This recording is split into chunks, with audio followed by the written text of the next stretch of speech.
I get questions on, what is better, what makes a better track car. But it's like I put together a little chart on power to weight ratio.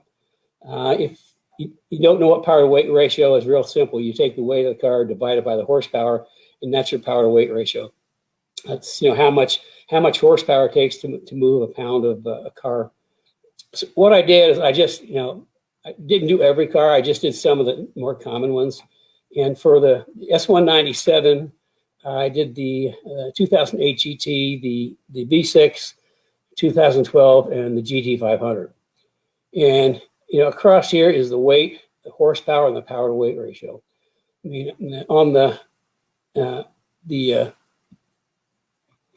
the 4.63 valve has these are just general numbers. These aren't really exact, but we're looking at 10.5, which is pretty much a regular street car.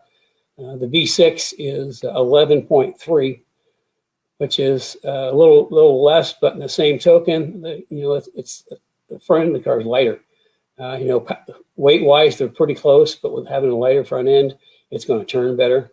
Now the GT, you drop down to 8.6, which is a pretty good drop, and then the GT500 gets down to 6.9, which means the lower the number, theoretically, the faster the car. But here's the thing, though, is that on track, my Ruby, my 2012 GT4 RS with my full suspension and our big brake package. I drive past GT500s all the time on the straightaway. And the reason for that is, we've talked about this before. It's all about corner exit speed. And with the way I've engineered my suspension, it's for a quicker rotation, getting back to the gas sooner, and better corner exit speed. And having a better corner exit speed than a GT500, I can put the power down, right around the apex. I'm flat into the gas and going full throttle. Like the GT500, first of all, they got more weights, but 300 pounds more. Most of that's in the front, which makes the front, it's harder to stop because there's more weight, and it makes the front a little bit lazy because the extra weight coming off the corner.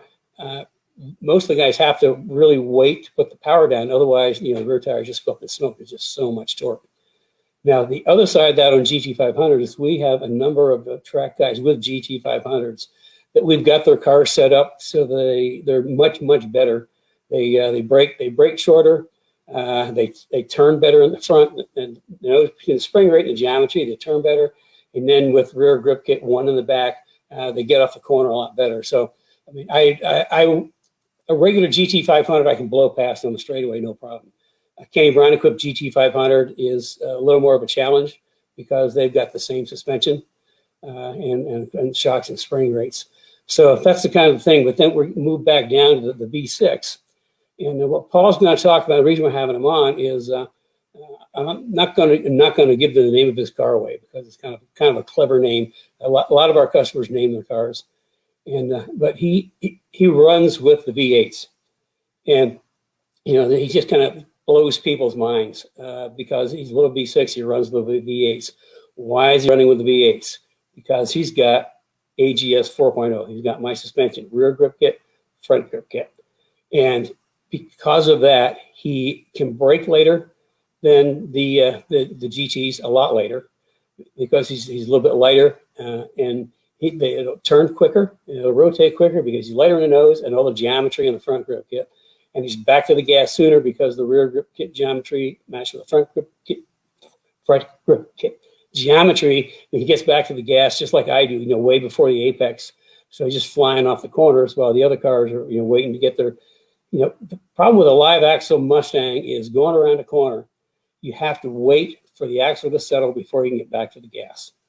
Okay. Now, in a standard Mustang, we've talked about this in Cars and Coffee, and we go into great depth in geometry in Speed Therapy Academy.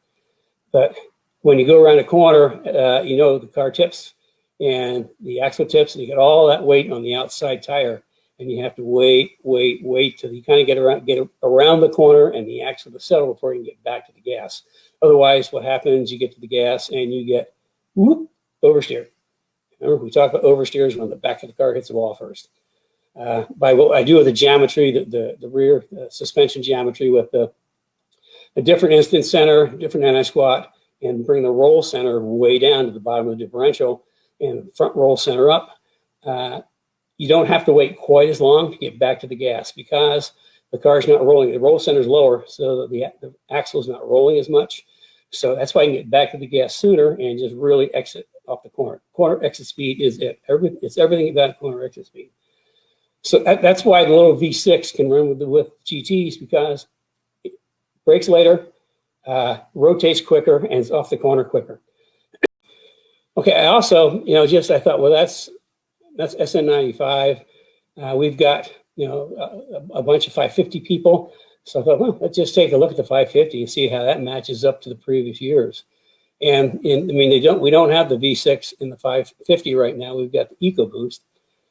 Although the V6 was there in, I think, 15, because I helped a race team, the VP Fuels race team, bring a Mustang V6 into a World Challenge TC class. And it was a surprisingly quick car. I mean, in reality, the EcoBoost power to weight ratio is similar to that of the V6 for 2012. But the V6,